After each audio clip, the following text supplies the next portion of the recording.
אני מאשימה אותך, בנימין נתניהו. מאשימה אותך בטבח 7 באוקטובר. האסון הגדול ביותר שידעה המדינה קרה במשמרתך.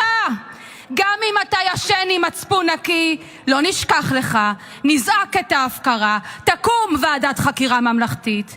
אני מאשימה אותך, בנימין נתניהו, במימון החמאס, בבניית הטרור ועצימת העיניים האיום הקיומי עלינו, בהפקרת ביטחון המדינה כמדיניות.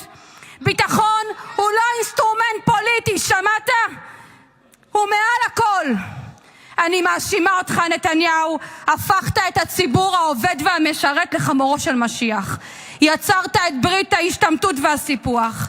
גבורת הלוחמים נעלמה מעיניך, אבל לא מעינינו.